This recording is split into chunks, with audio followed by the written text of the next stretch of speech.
prescribing the exercises and physiotherapeutics to postpartum women in C-section. At what time, postpartum after 6 months or 6 weeks, or what kind of treatments have to be planned. Everything will be discussed in this particular session. In specific, we are going to deal with the weight loss protocols, that to non-surgical, which includes the therapeutic protocols and other things. So, coming to my introduction, as my introduction has been given by Dr. Himanshu Sharma. So, this is my introduction, and then going over to the topic. Coming to the definition of obesity, obesity can be defined as an excessive amount of body fat which increases the risk of medical illness and premature death. So, obesity is described as it's an imbalance between the amount of food we take and the amount of energy expenditure in the form of activities and other things. This was an old definition, but coming to the recent times, this definition and the causes of obesity have started changing day by day. And we are going to discuss what are all the causes of obesity in coming slides and as well in this particular session itself. Then, coming to recently, the World Health Organization proposed guidelines for classifying weight status by body mass index, BMI, which is called body mass index. BMI represents the relationship between weight and height and is calculated as weight divided by weight in kgs divided by height in meters square, or weight in pounds into 704 divided by height in inches square. So this is a formula, and we'll be dealing with its significance, how BMI is useful for us in classification of obesity and other things in coming session, coming slides.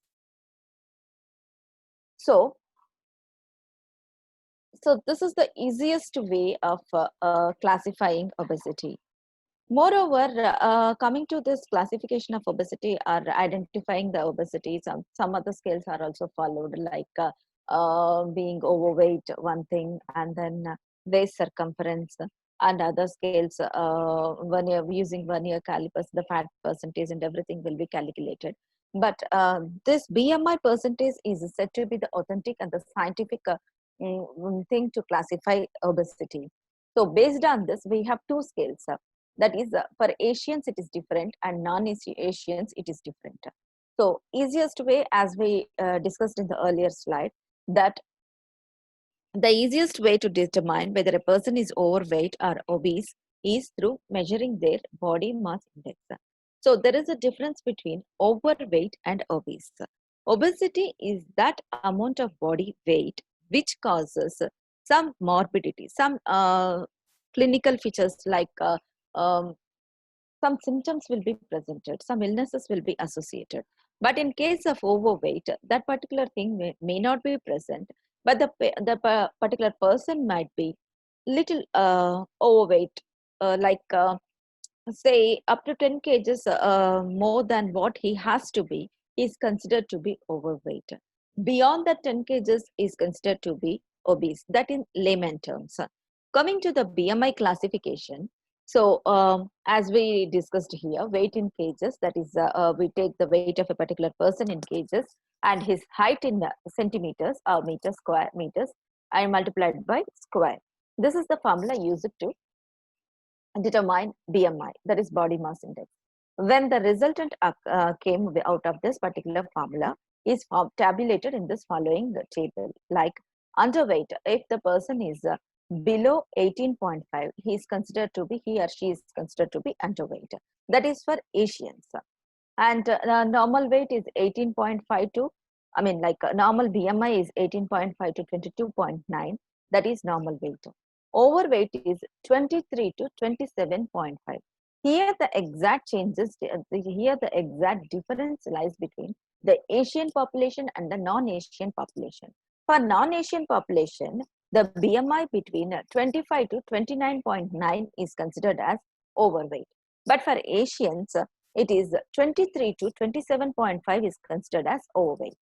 Then coming to obesity in Asians, that means India is also an Asian country.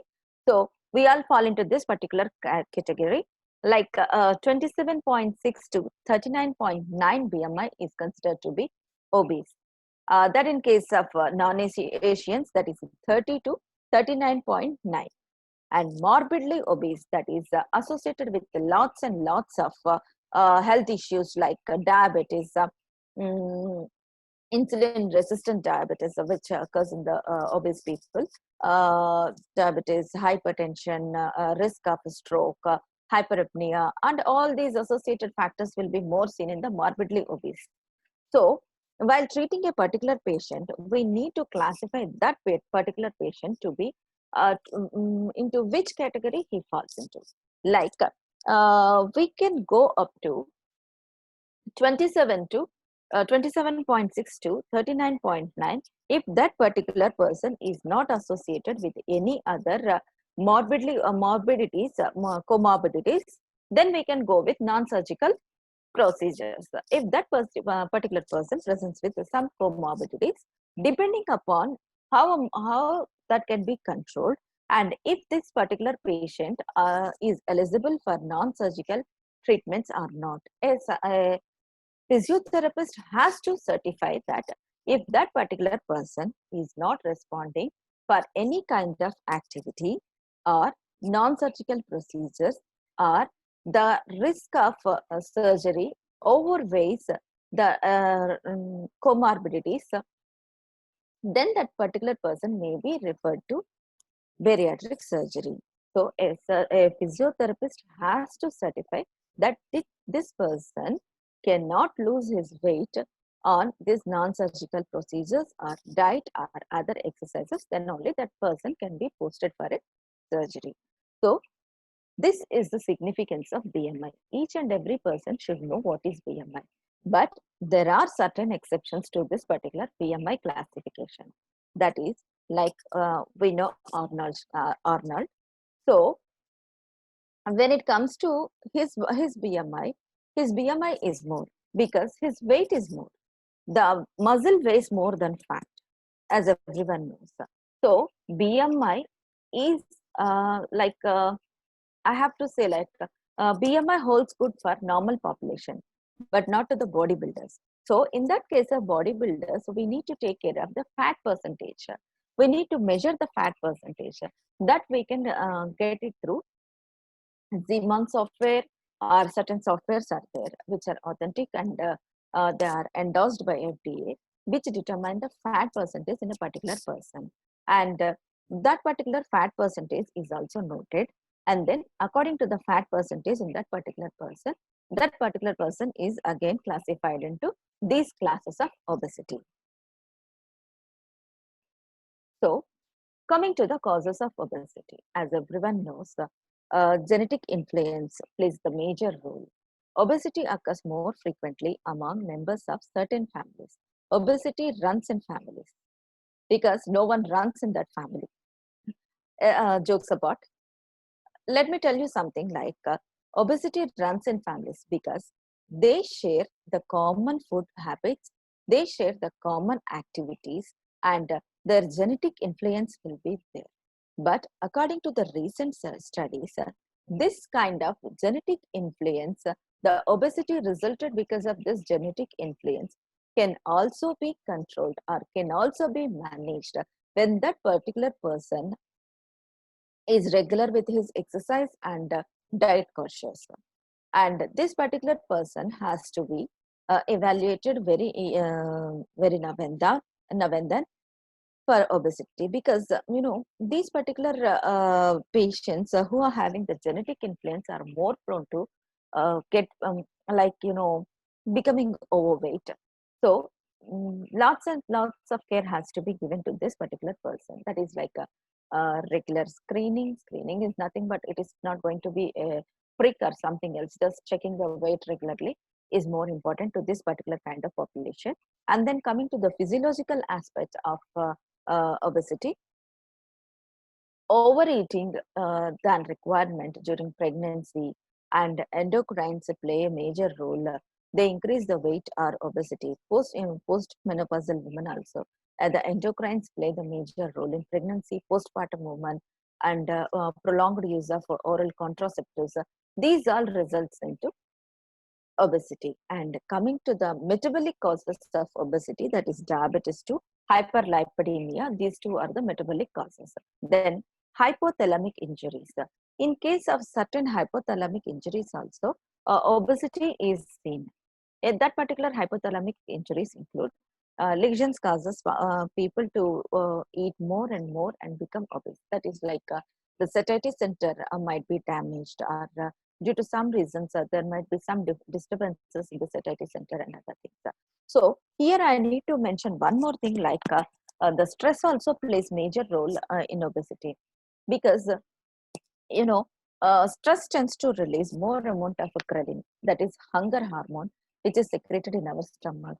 So that gives the signals that we are lacking something and we need to have something. That is that, like it's hunger hormone, and it is balanced by leptin. Leptin balances that. That is like a satiety hormone. What we call is leptin is a satiety hormone. When we get stressed up, or we are taking up lots and lots of activity, during that time we feel very hungry. And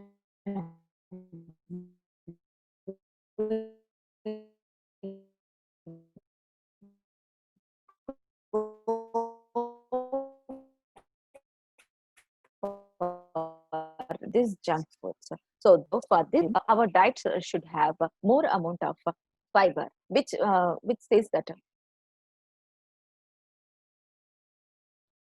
the fibrous diet influences the ghrelin hormone, and it always triggers the leptin hormone. That is called biohacking of ghrelin can be done by fibrous diet, like fiber rich diet, I should say. And mild to moderate exercises will stop the leptin resistance. Heavy exercises may cause leptin resistance. So if a person has to lose his weight, we generally suggest them to go for mild to moderate exercises along with balanced diet and non-surgical therapeutic physiotherapeutic uh, treatments such as cavity lipolysis and other things that we are going to discuss in our coming slides. So here we need to discuss about the ghrelin and leptin mechanism, which is not mentioned in this particular slide, because that plays the major role even in the genetic influence, genetically influenced obesity also. So that particular point has to be kept in mind. Then we all know that obesity affects on our body.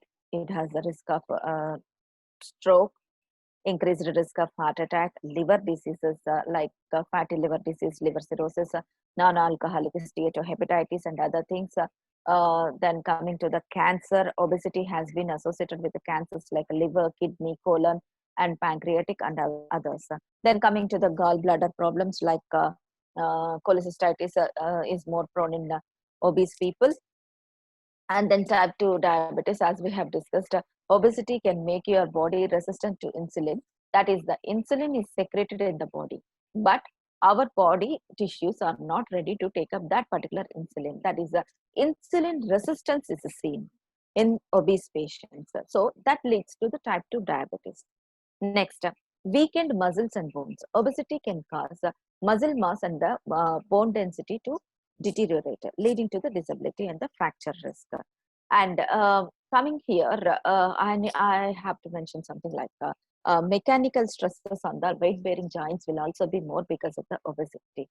The HAT weight, that is head, arm, trunk weight, should be taken up by the weight bearing joints like hip joint, knee joint, ankle joint, and other things. So 1 kg raise in your body weight poses 4 kgs more pressure, more amount of more workload or weight load on our weight bearing joints. So it is very important for a particular person who is suffering with osteoarthritis or any arthritic changes in weight bearing joints. They should lose their weight. They should maintain their normal body weight. So this is also very important for that kind of particular population. And then coming to this joint pains, as we have discussed that, and infertility, libido will be there, and kidney failure will also be there because of hyperlipidemia and other things, and due to diabetes and other things, lots and lots of like toxins will be produced in the body, and that might result in kidney failure and other things.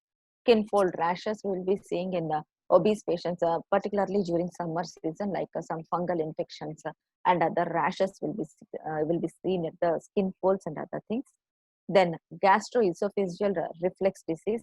This particular disease, that is gastroesophageal reflux disease, which is also called in layman terms as acidity, or like this particular thing is much more important if the particular patient is bedridden. Of course, in pregnancy and other things, these are well taken care by the gynecologist during the surgery and other things. But in general, gastroesophageal reflux disease is also caused because of obesity. That should be kept in mind. Then sleep apnea.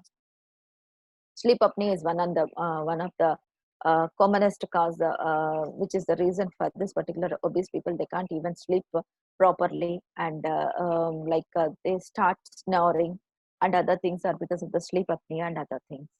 Then increased depression because of all these particular things happening, because of the comorbidities and because of the low self-esteem, low self-image. These particular obese patients, they tend to limit themselves to particular room, or they don't have that interpersonal relationships with, they don't tend to have interpersonal relationships with people, because they'll be having the low self-esteem, which could result in like if someone laughs at some other thing also, they'll just attribute that to them, and they feel low and they feel inferior always. So this causes depression in this particular patients, obese patients. Then coming to the our topic of the day, that is pregnancy. So these are the general things, like BMI, causes of obesity, what are the consequences of obesity are in general. Coming to pregnancy, during pregnancy, the expected weight gain during pregnancy is up to 17 kgs, 10 to 17 kgs. Or we can say that at times it is around 12 to 14 kgs. 12 to 14 kgs is said to be the normal weight gain during pregnancy. And if that particular woman is at average weight, she tends to gain around 10 to 14 kgs during pregnancy. If that particular woman is already in overweight plus another 10 kgs will be added up. And if that particular woman is an obese woman, then that particular woman will tend to gain more amount of weight. More amount of weight in the sense the pregnancy induced weight, that is 14 kgs, 14 to 17 kgs, say, and then added on top of it, she'll be binging on other things, and fatty foods, fried foods, and other things. If that particular lady is not given with the diet consultation and other things, she might take all these things, and the weight gain will be more. And then coming to pregnancy weight down breakdown. This is exactly very interesting thing. Like, this particular chart displays where exactly the weight gain will be seen and why this is seen. Like, how much amount of weight the baby weighs. That is, the baby takes around, yeah, as I said earlier, that like, the weight gain in case of pregnancy will be around 14 to 17 kgs, and that weight is distributed like this. Baby takes about 7.5 lbs, that is 2.5 lbs is equal to 1 kg. This comes to around 3.75, 3.75 kgs will be taken by the baby. Enlarging uterus is 2 lbs. Placenta is going to take 1.5 lb, and amniotic fluid takes around 2 pounds. Breast enlargement will always be there in pregnancy, because the the breast itself gets prepared to the feeding to the newborn baby, and the milk production will start in some women at the age of uh, during the perinatal period itself, around 8th month or so. In certain population, this particular women tend to secrete milk in the olden days as well, but in the present day situation, that is not there. Postpartum, we are going to see the colostrum and other things. So for this, the particular breast tissues also, the mm, lactation glands also, they all get ready. So there will be breast enlargement up to 2 lbs will be seen. Extra blood and fluid volume is 8 lbs, and extra fat reserves will be 7 lbs. Here I want to mention certain thing that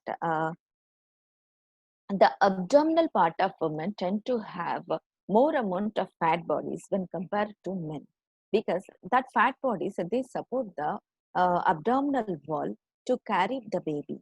So women tend to have more amount of fat bodies, fat cells, which helps them, in fact, to hold the body, hold the baby and the womb. So following this particular pregnancy weight gain breakdown, the total of 30 lbs, that is around 15 kgs, 15 kgs at an average. So the distribution has been shown in this way. So this is diagrammatic representation of the same thing. So as we discussed, breast tend to gain around of half to 1 kg. Placenta is half to 1 kg. Baby is 3.5 to 4 kgs. Amniotic fluid is 1 kg. Uterus is 1.5 kg.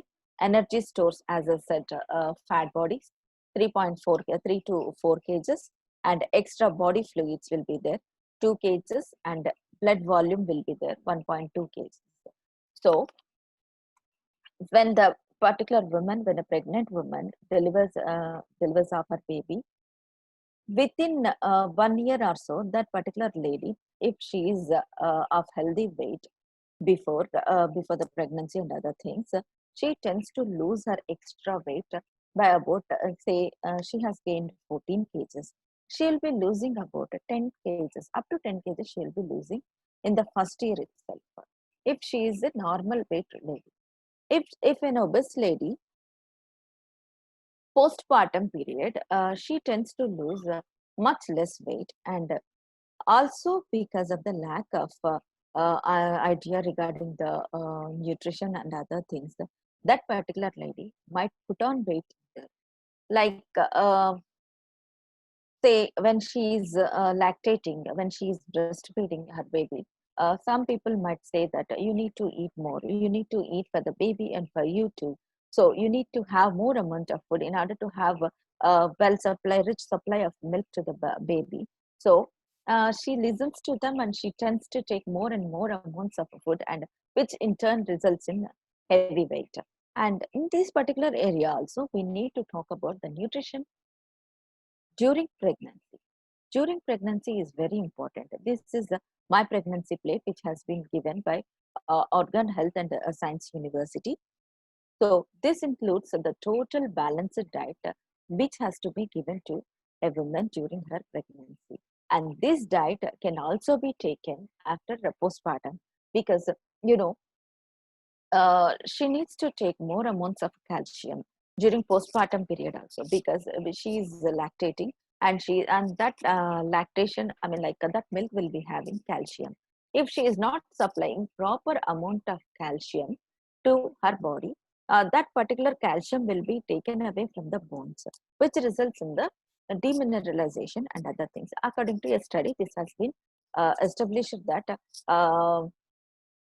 osteoporosis can be seen very early in this particular type of ladies. So this is the reason why we need to give that particular lady more amounts of milk. That is to say, 3 glasses of milk also we can take. That's not a big deal.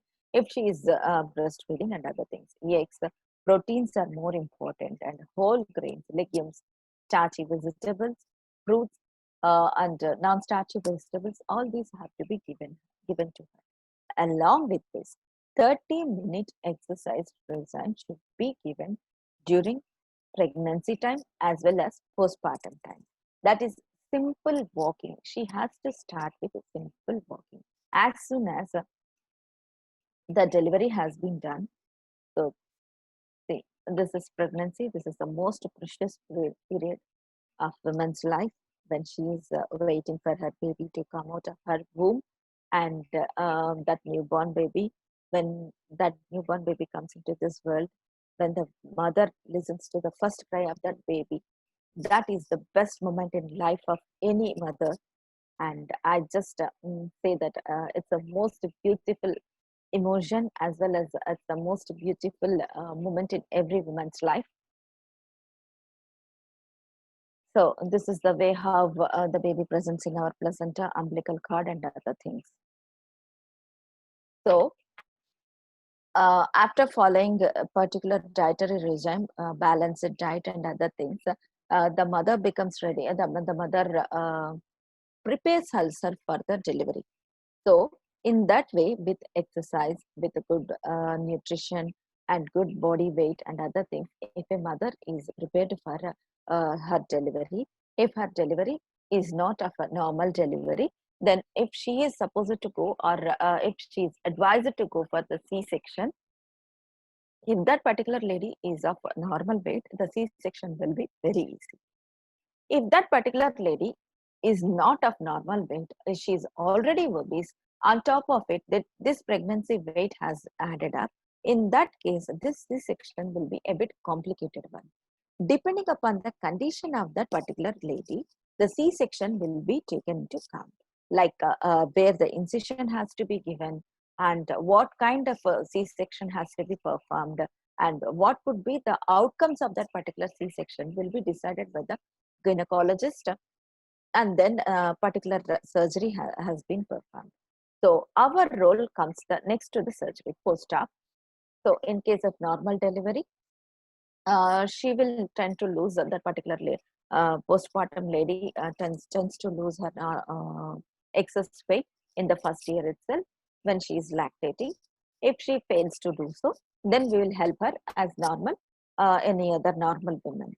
But in case of a C-section, we need to go with a particular approach, because in C-section in the earlier days, it used to be the transverse section, I mean, like a longitudinal section, and then it has been replaced by the transverse section. Now it's going to be the best thing, like a very minimal incision is going to be given in nowadays. So depending upon the place of incision, type of C-section done, and what was her weight before the pregnancy, what was her weight before delivery, and other things should be taken into account. And also the prenatal health complications, health history should always be screened properly. And postpartum, perinatal and postpartum health history should always be noted before planning any kind of session to that particular lady. Because generally, in case of obese women, comorbidities will be more, like preeclampsia and diabetes mellitus, gestational diabetes mellitus can be seen, and other things can be seen.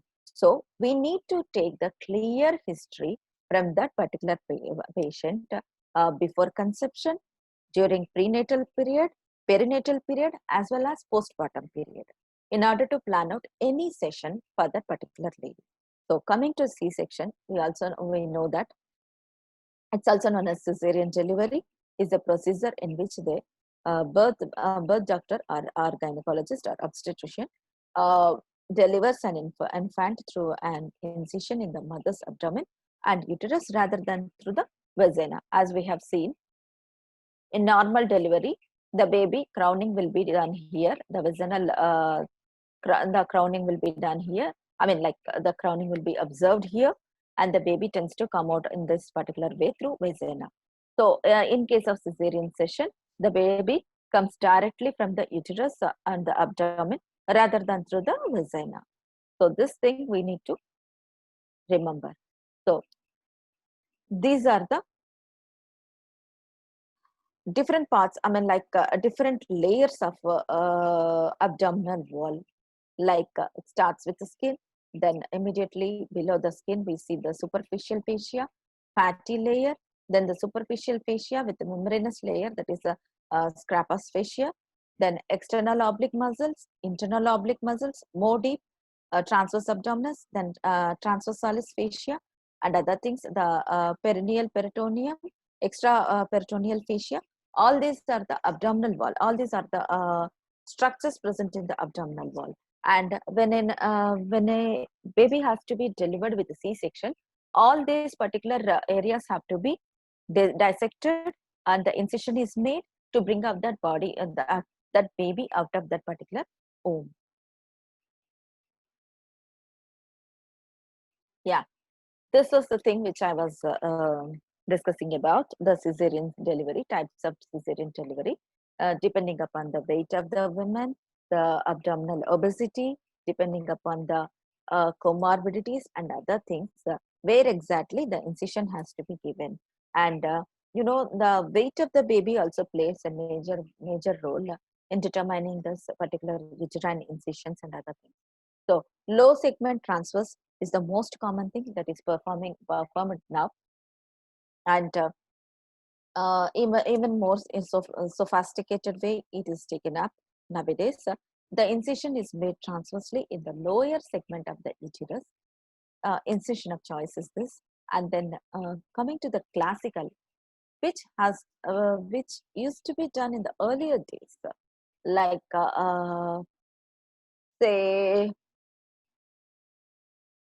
20 years back or so, people used to go with this classical cesarean delivery. That is, the vertical incision is made directly into the wall of the body of the uterus. This is not frequently done nowadays. So, what are the disadvantages of the lower segment? Let us see.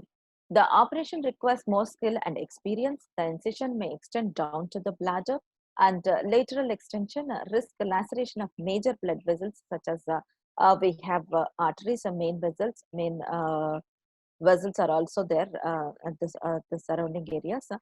JRT incision, if needed, large incision is given, but the scar is very weak. Then coming to the disadvantages of the classical operation, that is the longitudinal, or what we say the oldest one, more liable to the chest infection, more liable to the intestinal distension, and the scar is more liable to rupture next to pregnancy. That is the reason why in the earlier days people used to say, the gynecologists used to say that you need to go for only two babies, not more than that, because next delivery, if you have delivered your baby in the first delivery with the cesarean session, you need to be more cautious, and you need to present to us every now and then, because we need to check is there any rupture or liability of rupture of scar, and other things should always be taken care of. So this was the reason why they used to say this. But nowadays it is not done, and the particular incision is something like a lower segment one, which is not having that much risky things either. So this is the particular thing. And one more complication of this particular pregnancy and prenatal period is like, diastasis recti. That is the separation of the abdominal rectus femoris muscle, which lies on the both sides to the linea alba, to accommodate the growing uterus or growing fetus. This particular diastasis recti, that is the separation of this particular rectus femoris muscle, is observed during third semester in few pregnant ladies, and in case of like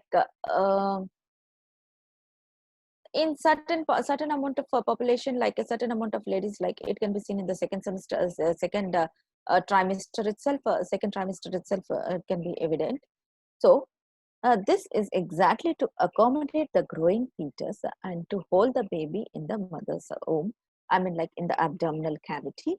So this after delivery, in certain amount of population, like say within 6 months or so, or much earlier itself, this closes by itself. But in certain amount of population, say 5 to 8% of population, this doesn't close, and this poses a major problem in the later stages. What causes it? Actually, let us see what is diastasis recti, because I'm dealing with the diastasis recti. This is the major complication in postpartum delivery patients, and that is the mummy tummy. What we say, mummy tummy. That is even after delivery, the tummy will be very heavy, and it tends to appear like as if she's still carrying a baby in her womb, even after the delivery. So, uh, say for the cosmetic reasons or health reasons or like risk of hernia and other things, so this particular diastasis recti is not good. So, it has to be addressed properly. So that is the reason why I'm saying, and mm, this is one of the most reasons like women tend to have a heavy tummy in the later stages also. And one more interesting study has been done on this particular thing. Like diastasis recti can be treated even in the later stages. So no one should be worried about this if they have not treated this. They can get it treated at any age. So it's not a big issue. And what exactly causes this? Let us see. Abdominal muscle connective tissue stretch or weakens at the midline, left and right sides of the abs look and feel separated. So this is what I said. The medial margins of the rectus femoris get distracted, and the width between the medial margins of the rectus femoris will be increased. So at different levels, this particular thing will be different. Like say, I have to say like this is for normal individual, normal lady. The diastasis, like the rectus femoris, will be like this. In case of certain others, like minimal amount of diastasis recti, it will be like this. This is lower level. This is upper level, and so we need to bring it to almost normal condition. We need to bring it. So this is the major. This is our aim to clear this particular diastasis recti. Then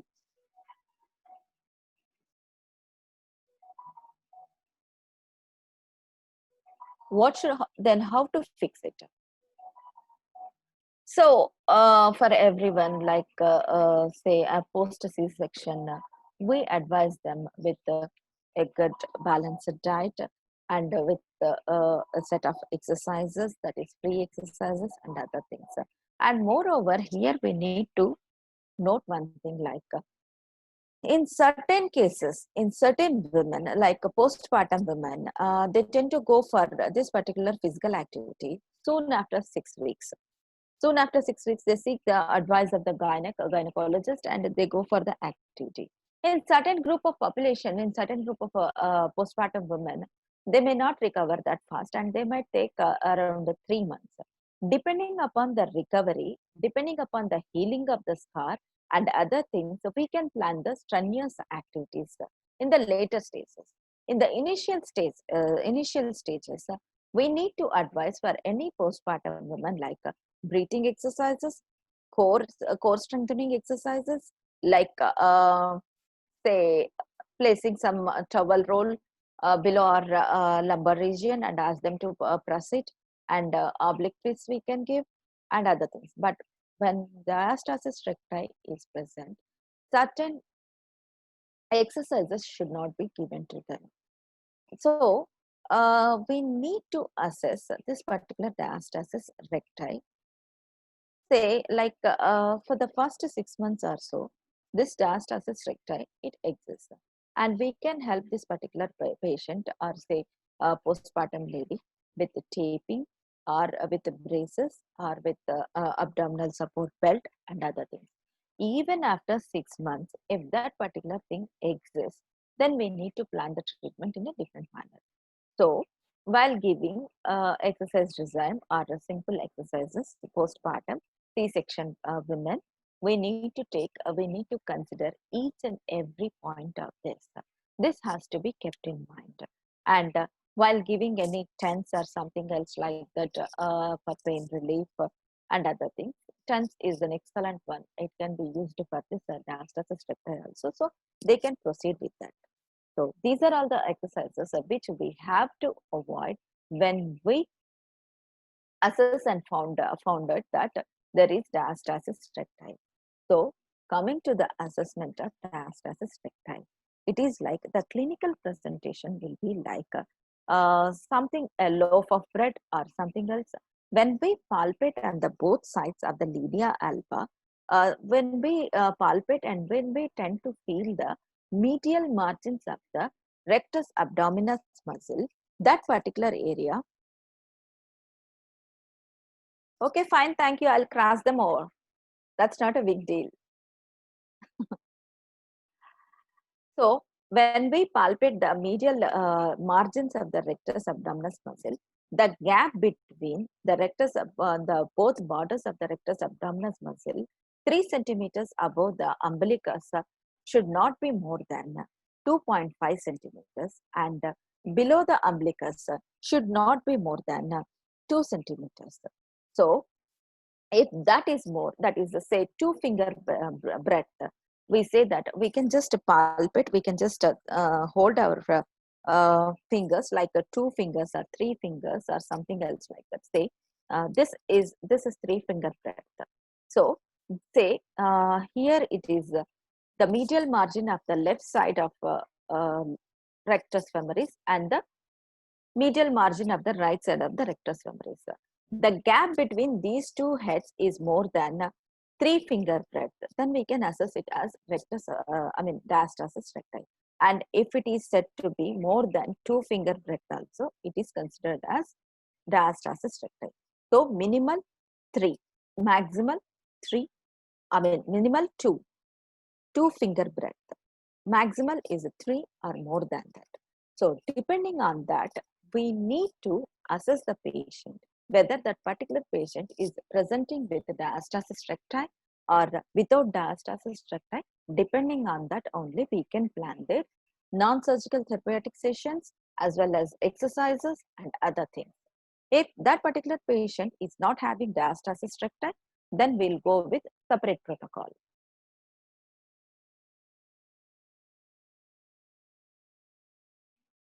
If that particular patient is presenting with a diastasis recti, then as I said, these are all the exercises which we have to avoid, like reverse leg lowers and other things, because in this particular position, the abdominal pressure will be more and the abdominal contents will exert more pressure on the linea alba. Already that particular stretched tissue could result into, that's already that particular abdominal wall is stretched and there is no support from the rectus femoris muscle, only the hollow part is present. That particular area might result in any herniation or umbilical hernia or some other things could result. So that is the reason why the activities which increase the abdominal pressure are always avoided with diastasis recti. So how we can help with diastasis recti? What are all the kinds of exercises we can advise? We can give them 3 moves to heel slides, heel drops, pelvic tilts, and other things we can give them. So these are the 3 kinds of exercises, abdominal exercises we can advise if a particular person is having diastasis recti. And kinesio taping also helps in clearing the diastasis recti in crisscross method. So when we see we want to pull the both the heads of the rectus femoris muscle to the median, to the midline. So in this particular thing, we need to give the taping technique like crisscross way. See, this is how we need to give the taping. That is kinesio taping. It helps a lot in reduction of this particular diastasis recti. It has been proved, and lots and lots of researches have been done, and it also helps in reduction of tummy very fast.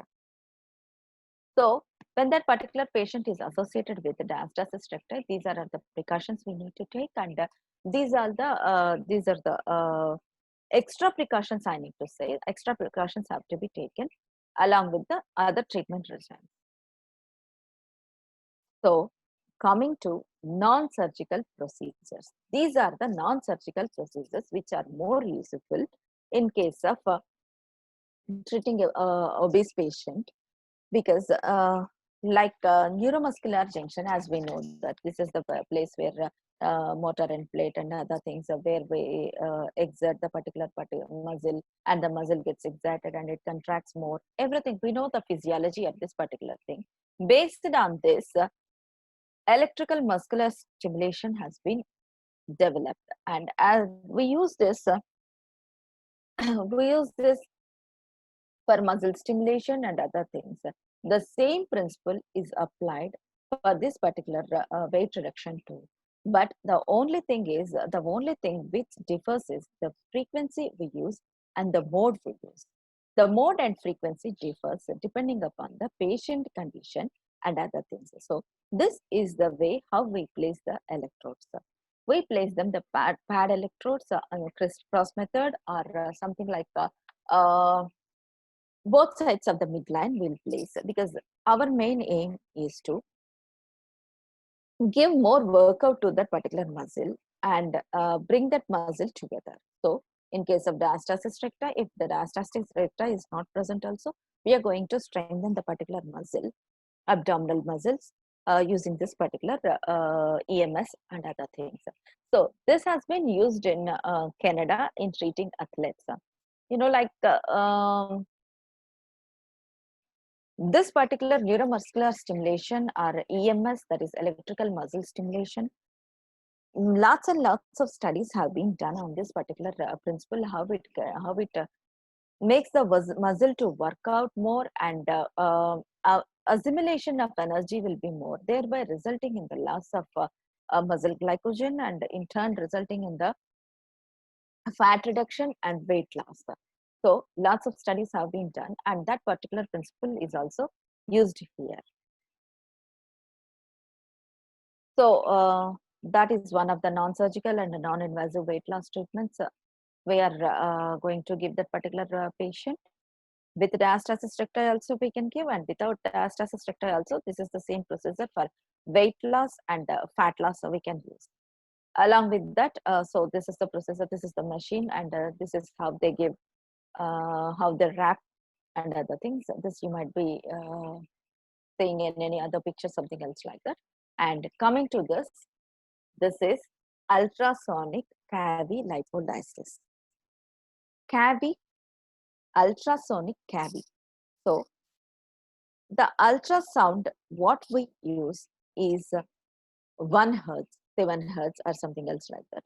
So even more lesser frequency, that is around 40 to 50 hertz, 40 to 50 megahertz, or something even more lesser to what we use, is used for fat loss. That is like we know the principle of cavitation. So when a particular ultrasound head is held in particular area or a particular cell, there can the cavitation or that particular cell can be breakdown. The same principle is used in case of this particular ultrasonic cavity lipolysis also. Here at this 40 hertz frequency, 40 to 50 hertz frequency is useful in the breakdown of fat cell. This particular frequency targets only on the fat cell. So that is the reason why this is called ultrasonic cavity lipolysis. In case of ultrasonic properties, the cavitation process is used for lipolysis, fat breakdown. Lipo is fat, lysis is breakdown. So in this particular procedure, the fat cell is broken down, and it is broken down into triglycerides and is carried away to the liver through lymphatics. And in the liver, like any other normal digestion process of a fat, or say assimilation of fat using the enzymatic activity and other things, the liver assimilates the particular triglycerides, and the fat can be removed from that particular area. This can be called as the non-surgical liposuction even. In liposuction, the fat is removed from that particular part by using suction. But that is an invasive procedure. This is non-invasive, non-surgical procedure where that particular fat cell is broken down into triglycerides, and then that is carried away to the liver. But while giving this particular treatment, one should be very careful that if that particular patient presents with fatty liver disease or non-alcoholic steatohepatitis or liver cirrhosis and other liver related problems, this particular treatment is not useful, because the fat which is broken down and is disintegrated into the triglycerides will be carried away to the liver, and liver has to work more. Already liver is damaged, And when we are overburdening that particular liver, it might result in say jaundice and other things, and that could be the symptomatic representation of the liver disease. So this particular treatment is not given to fatty liver disease or liver cirrhosis patient, or a patient who presents with a non-alcoholic steatohepatitis or any hepatitis, etc. This particular treatment is not given. And this should be kept in mind, that there is no other precaution. So without, I mean, like by taking some precautions, certain treatments can be given, but there is no precautionary measure. This is advised to stop the treatment. This is advised not to give this particular treatment to that particular set of people. And we have some other alternative treatments to this particular kind of people, like we can go with the cryolipolysis. In this particular cryolipolysis, the fat is freezed, like say around minus 2 to 4 degrees Celsius. That particular temperature is achieved in this particular cup, or say some vacuum cup. The particular fat, like say, if you have more fat in the tummy area, then we will take that particular cup, and we will apply it on the tummy area where the fat is more. Say like love handles, flanks, and other things also. This particular cup is used, which uses the suction principle, and that particular part is that particular fatty part, or that particular sagging part is taken into this particular cup by vacuum, and then this particular pot is frozen to minus 2 degrees Celsius. At this temperature, the fat cells are crystallized, and this crystallized fat is like, it is like stone. When you remove this after 30 minutes or so, it is like a stone, and when we tap it, it just tends to break as an ice. So this is the particular treatment given to that particular set of people. Like it can be given to any people, anyone, but there is no say mm, there is no contraindication for any person that this particular thing cannot be given. The only contraindication for this cryolipolysis is the skin sensations should be intact. If the skin sensations are not intact in high diabetes people, and I mean, like the sugar levels are not constant, and H1B1C and other things should be checked before giving this, because this is the superficial. I mean, like the skin sensation should always be intact for this particular thing. Otherwise, it is not contraindicated to any kind of person, so this can be given. So after this fat getting freezed up in that particular portion, the scavenging activity of the body plays major role and removes the dead fat cells from that particular body. And the beauty of this particular treatment is that uh, when the fat in that particular area has been removed by the scavenging activity, there will be the inch loss also seen. That is because of the apoptosis process. What we see that the tadpole will be having the tail, and the matured frog will not be having the tail, not even the scar. So in the same process, the apoptosis process is observed in this particular treatment also, which results in the circumference reduction, or say the inch loss is evident with this particular treatment along with the fat loss. In case of Kabi lipolysis, we have to use another technology called radio frequency, which causes the collagen layers which are deep under the skin and superficial fascia and deep fascia. They will be stimulated. They'll be stimulated. They'll be shortened, thickened, and in that particular area, the inch loss can be achieved with the help of radio frequency. But in case of cryolipolysis, apoptosis process, through apoptosis process, the inch loss and the circumference reduction can be observed. So this is the process of cool sculpting, which I have been discussing. Like many of us have bulges of stubborn fat, like muffin tops and other things. This is particularly useful in case of postpartum women with mummy tummy. Say I said like in case of diastasis recti, diastasis recti also with utmost caution we need to give this particular treatment, and heavy tummy and other things. In case of a C-section and other things, we can give this particular cool sculpting. But one should keep in mind that her gynec has to certify that this particular lady can undergo this particular treatment, because the healing process has to be complete, and the scar should be fully healed, and that particular lady uh, is ready to take up the exercise regime. Then only we need to give all these things. Say after 6 months, after 6 to 8 months, we can start with this particular treatment, sir. Because like before that, for every surgery, it takes time for healing and the body to recover. In the same way, in case of a C-section, also there will be lots of energy loss will be there, blood loss will be there, and it takes time for any lady to recoup. So this is the reason why we need to wait for 6 to 8 months for any non-surgical treatments. Before 6 to 8 months, how can we manage weight loss? We can go with simple exercises, as I said earlier. We can go with simple exercises and say walking, say going with a balanced diet and fiber rich diet along with the nutritious elements like micronutrients, and macronutrients should always be in their particular portion. In that way, with the diet and minimal exercise, if she can manage her weight without gaining the more weight, then after 6 to 8 months we can progress to this particular non-surgical therapeutic processes. So in this way, we can help any person, like say postpartum delivery with diastasis recti or without diastasis recti. For both the individuals, we can give this particular cool sculpting or cavilipolysis or neuromuscular electric stimulation. We can give all this, but the caution should be taken in case of liver disease while giving this particular cavilipolysis to that particular person.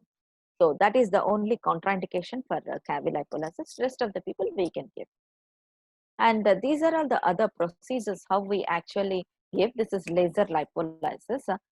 This also works on the same principle. This targets on the fat cells and it tends to break down the fat into triglycerides and other things. And that particular fat is carried away to the liver where it gets assimilated and other things. And this gives them like it is called Zaronia laser also. That is a 643 nanometers as such. That is a wavelength given. So this particular laser also gives the inch loss. Circumference reduction is also achieved with this particular laser lipolysis. And the frequency I have said, and the common precautions, whatever we take for the laser treatment, such as like giving the goggles and covering the uterus area. We should not give on the heart region and other things. These are the common precautions what we do. And along with this, the first and the foremost thing we need to take care of while giving any treatment to postpartum lady or any other lady, we need to check for the swelling of the lower limbs. Because nowadays, the people are like sedentary, and they are um, more of sitting idle at home or something else, which are leading to the uh, say swelling in the lower limbs, like varicose veins can be seen and other things can be seen. So the thorough examination of lower limbs should always be done by any physical therapist before planning this kind of treatments to them, because at times there could be DVT, there could be a risk of DVT. So uh, the patient might result in something like a stroke or a heart attack or something else, not because of this particular treatments, but actually because of the DVT being the clot being dislodged, and it has entered into the circulation, which causes the pulmonary embolism and other things. So each and every person, while planning this particular treatments to any women, any postpartum women, or like any person, should always check the lower limbs. That is first and foremost thing we should do, because we should not dislodge that particular clot or something. So if that particular patient is diagnosed of having a DVT, then we need to refer them to their particular doctor and get that checked. Then only we can take them. Then only we can accept that particular patient for this particular treatments as well. Because the only thing we can do is we can't treat DVT. We need to refer that to the physician or vascular surgeon or someone else, because it is always better to have the consent as well as the expert opinion as well as the physician's review before treating any patient, because sometimes though these are non-surgical, though these are non-invasive procedures, you know, because of the existing comorbidities of the patients, that could result in certain disturbances in their health as well as certain disturbances, certain side effects. So we need to be always careful. We need to evaluate the patient properly, and then only we need to progress to this particular treatment. So in case of diastasis recti, we are going to treat the obesity as well as we are going to treat the diastasis recti with the taping technique, with some other neuromuscular stimulation and crisscross method, pulling the muscle heads together, and other things we are doing with the diastasis recti. Without diastasis recti, we are treating like any other normal lady we are treating for the obesity. And so uh, postpartum women with a C-section with diastasis recti as well as without diastasis recti are treated in this way. So this is the chart which always shows us like how non-surgical body contouring helps. So reduces the double chin, not only for tummy, this can be used for any other part of the body like face, which reduces the double chin, which gives facelift, arms, as I said, love handles and other things. So reduces the double chin, tighten lax skin on the abdomen, as I said, RF procedure, and the cryolipolysis procedure reduces the stretch marks, reduces the belly bulge, as I said, with the cryolipolysis, ultrasound, red light therapy, that is what is called RF therapy, and certain infrared radiation also will be used at certain times in case of the patient. If that particular patient requires, then only we advise them. Otherwise, we don't. That's a different thing.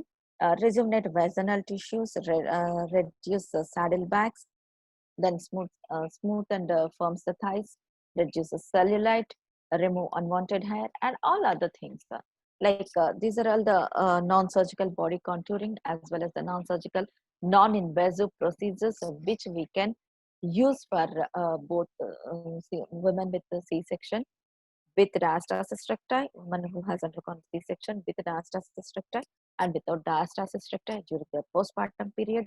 After certain time, say 2 years after postpartum period, also we can treat them with this particular treatments as well. And the success rate of this particular treatments is absolutely good. And the motivation levels should always be checked, because at certain times, uh, if that particular lady is associated with the PCOS, postpartum, say after 1 month, after 6 months or so, her periods have started, and she started again suffering from PCOS and other things.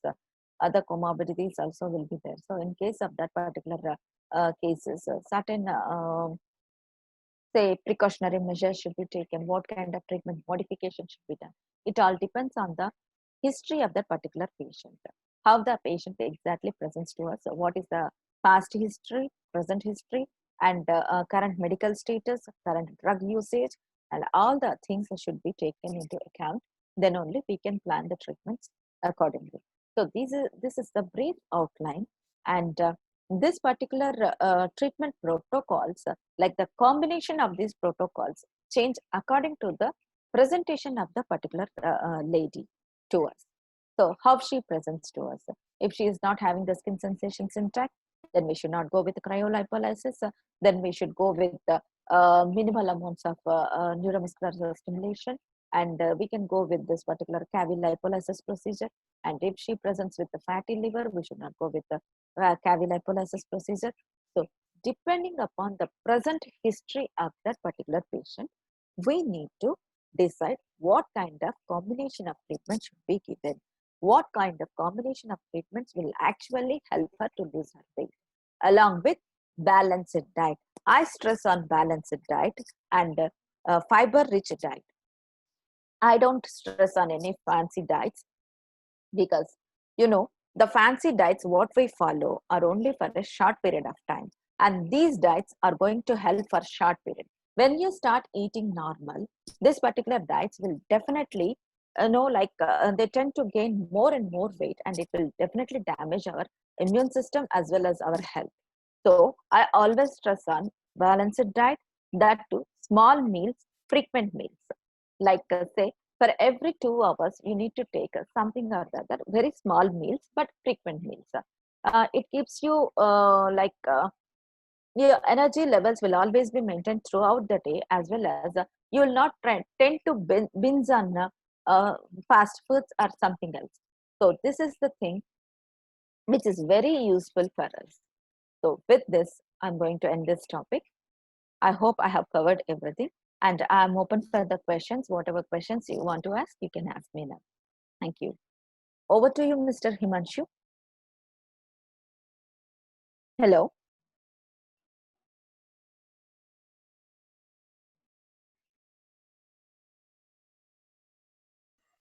Hello. Am I Yeah. audible, ma'am? Yes, Yes, yes. ma'am. Thank you, and thanks a lot for I such hope a I have covered everything. yeah, ma'am. Yeah, it was a wonderful session. You have elaborated well and covered all the areas of the weight loss management, non-surgical management, and it was actually Thank you. always your session is rocking. We have many more queries and many more participants are joining you, and they are Oh, still great. active throughout the session. So it shows that Thank you. how much Thank you. dedicatedly they were attending the session. So it was a Yeah, that's true. wonderful and excellent session, ma'am. And as you already have has announced, though we can go ahead for the question answers. Yeah, sure. Okay. So should I narrate it for you, or you can read it from the chat box? Yeah, I'm checking for the chat box, but it is not evident here. That is the reason why I'm asking. I'm Okay. checking. Okay. No issue. I can also narrate it for you. There is no. Yeah, I got it. Yeah, can you read it for me? Yes, ma'am. Yes, ma'am. Just read. Actually, there is so many Yeah. chats available there. So I am searching for the questions. Yeah, there is one question from the Okay, fine. Jasmine ma'am. Why is that Okay. diabetic patients find difficult to lose Hmm. weight? Yeah, this is the best question. The diabetic patients, they will be not having the energy, control over their food habits or glucose levels and other things. They tend to gain weight, like their BMR rate will also be lowered, as well as the insulin resistance will be there. In case of type 2 diabetes, in case of type 1 diabetes, mm, the glucose level variation also, say the blood glucose levels will always not be maintained in that particular patient, diabetic patient. If it is well maintained, they tend to lose weight as normal people. If that particular blood glucose levels are not maintained properly, and they tend to have always at the higher end of the scales, then that particular patient, the inflammatory responses, the inflammatory changes in the body will be more, which never allow that particular person to lose weight, or something that particular person system will not be proper. It will not help us to uh, post that particular person for a proper weight loss regime. Yeah, next. Thank you, ma'am. Thank you very much for kind elaboration on that question. Yeah. There's one more question from our previous resource person, Dr. Jubin Kamran ma'am. She want Okay. to ask that which technique of K-taping should be used in diastasis recti? Yeah, I said like crossover, from this particular say, we need to give this from right to left in crossing way, crisscross method, something like that. Okay, okay. Thank you, ma'am. I Thank you have very much. already shown. Yes, ma'am. I'll show that particular slide again. No issues. So this way, So, my screen is visible. yes, ma'am. Visual, visual. So Yeah, this way. thank, okay, ma'am. Thank you, ma'am. Thanks a lot. Yeah, this is the way how we need to give. Okay, and there was one more question, which modality has to be used. So that already we have covered well, elaborated way. Okay. And Yeah. now, ma'am, there is one more question from Dr. Shikha Saxena, ma'am. How we do Okay. cryolipolysis, and what is the name of that particular modality? That is cavity lipolysis itself, ultrasonic cavity lipolysis. The same way how we use ultrasound for pain relief, how we give in circular movements. The same way we will use this ultrasound probe for weight loss also. The same procedure we use. The only thing is we'll move the transducer head very fast in case of treating pain relief or other something like that. In this particular cavity lipolysis procedure, the transducer head should be moved in circular movements very slowly. Large circles or smaller circles, we can choose accordingly. If the area is very large, then we can go for large circular movements, but the transducer head should be moved very slowly because it has to facilitate the cavitation process in that particular fat tissues. So that is the reason why we ask that particular patient, we ask that particular therapist to move the transducer head slowly. That is the only thing, that is the only difference between our pain relief modality and this cavity lipolysis modality. Rest of the things are the same. Yeah. Thank you very much, ma'am. One more thing in the same question. Yeah. Yes, ma'am. Dr. Vaishnavi want to ask that uh, cryolipolysis or ultrasonic cavitation lipolysis is a one-time treatment, Yeah. or we need some more frequent session? So I We think need some she more want. frequent sessions. Okay. Can you please have a brief We need overview on dosimetry? Uh, how much frequently? Yeah, definitely. I can tell you. Like say for 10 kgs of weight reduction, or 10 kgs, say the fat reduction is more. We will not be getting any weight reduction with this cavity lipolysis, but we can get the fat reduction in particular area. Say in the tummy, we have around 3 to 4 kgs of fat. Then we require around 4 to 6 sessions. It all depends on the how stubborn that particular fat in that particular area is. So if the fat is very stubborn, then we need more sessions. If that fat is not that stubborn and it is loosely packed, there are different brown, white, and fatty tissue. When we start talking about that particular fatty tissue, the striae, everything, it takes one more session. So I'm going in very brief way.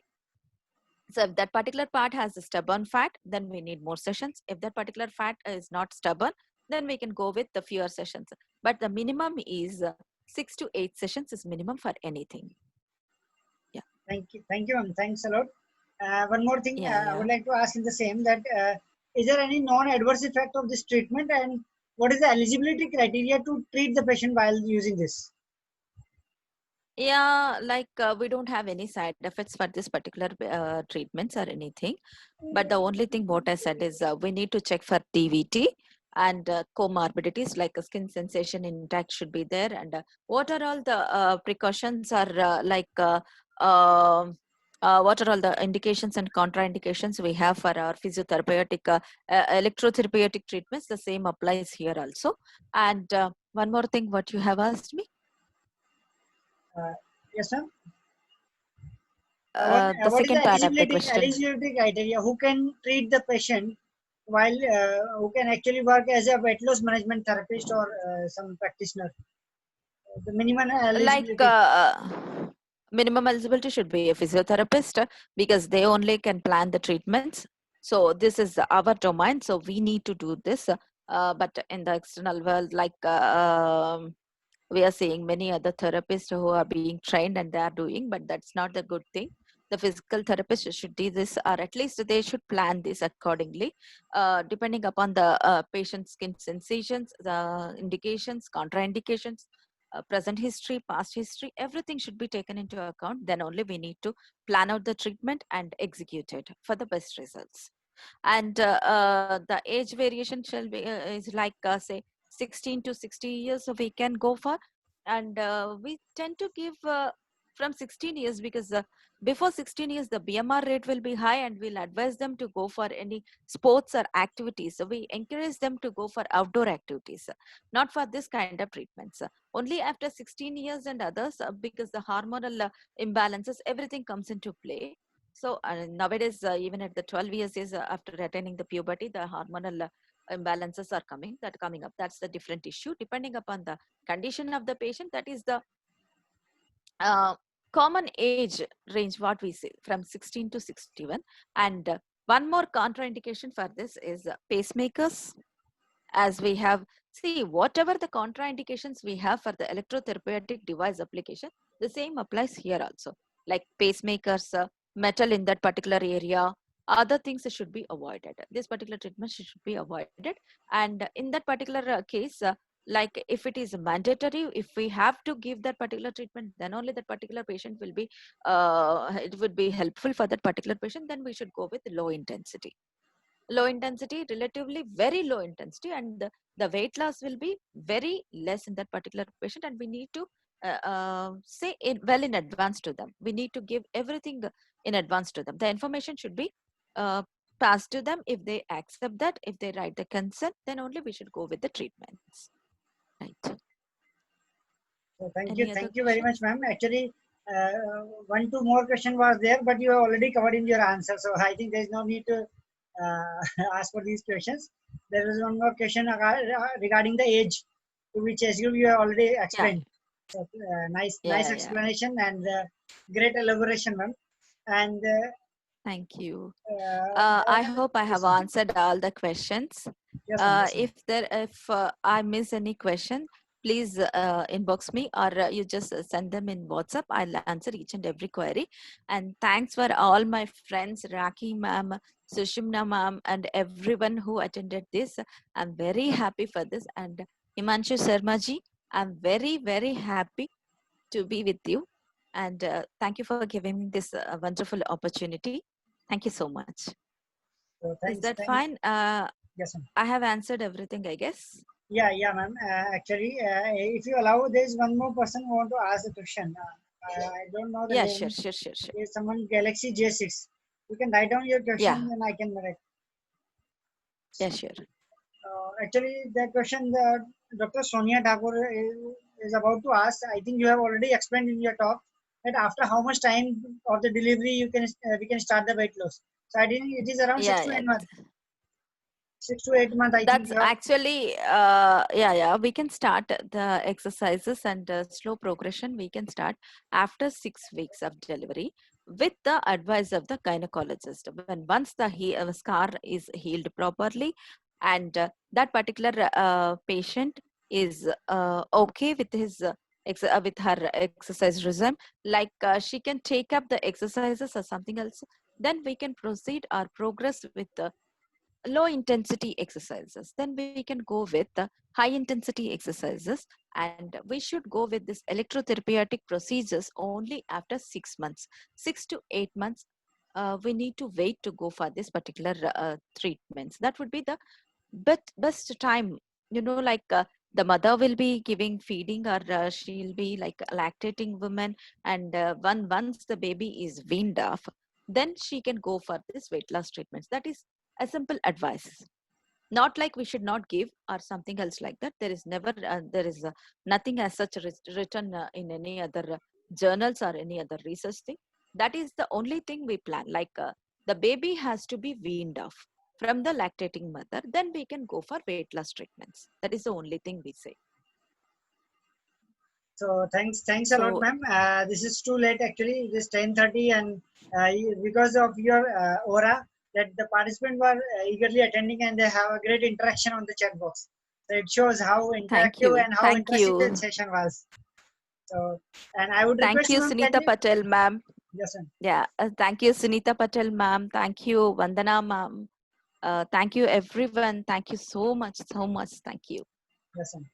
Ma'am, can you please Yeah, provide your mail ID? If anybody has any question, they can ask you directly. yeah, definitely, definitely. So can We you write it in the chat shall I box? type it here? Yes, ma'am. That would be Yeah, even yeah. best. Yeah.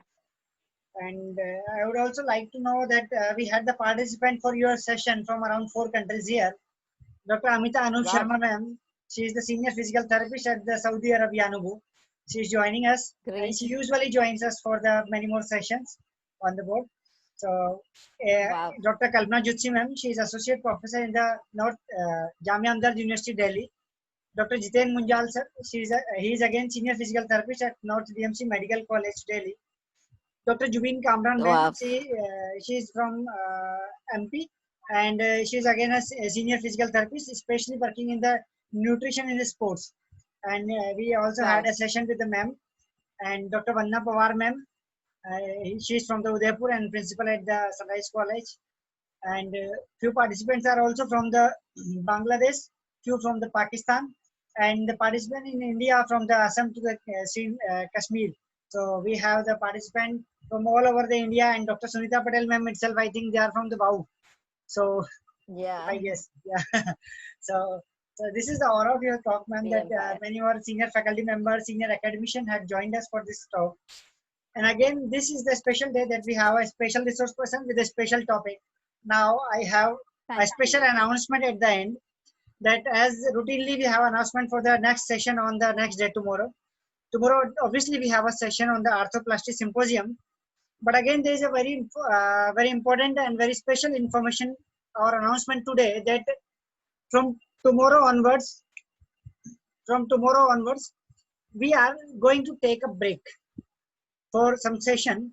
Now, from the next week, we will organize the webinars 3 times in a week, every Friday, Saturday, and Sunday. As routinely we had on the every day and the 9 p.m., we will have the webinars on the Friday and Saturday at 9 p.m. and Sunday, maybe the usual time 2 p.m. and 4 p.m. will be announced.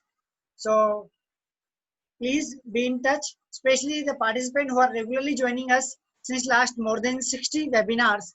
And it is, I would like to say thanks to all the participants for their love, for their trust, that we can make around more than 70 webinars in last 60 days, and around more than 3 panel discussion on the continuous days without any break. So now as it is the unlock and everything is unlocked, everyone is working. So we are now organizing the webinars on with some interval on the every Friday, Saturday and Sunday. Every Friday, Saturday it would be at the 9 p.m. and Sunday would be either 2 p.m. or 4 p.m.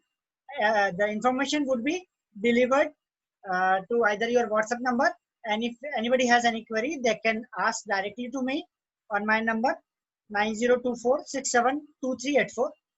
And again, many thanks to ma'am for sparing their precious time to share their incredible knowledge. It was a much awaited session and very informative and much needed topic for the weight loss management, especially in this for the women's and with the cesarean section. So we had a great learning ahead in this session, and we are very much blessed and honored to have the Manjula ma'am with us.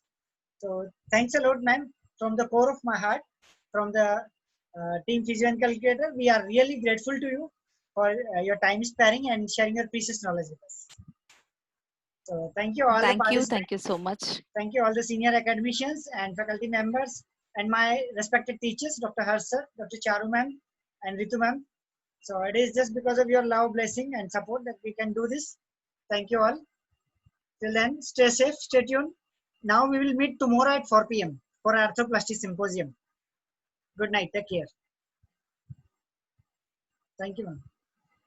Thank you.